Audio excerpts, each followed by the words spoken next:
when word came again from Hitler, so they said, that the commandant was to kill all the American flyers.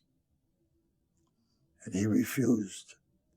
So he then told us that the SS were coming and they were to kill all of us, including him for failing to kill us.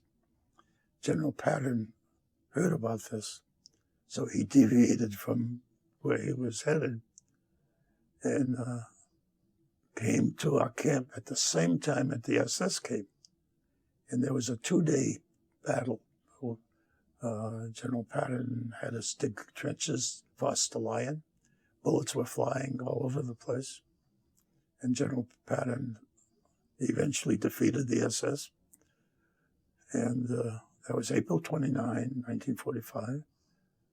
And Patton announced, "You're now liberated."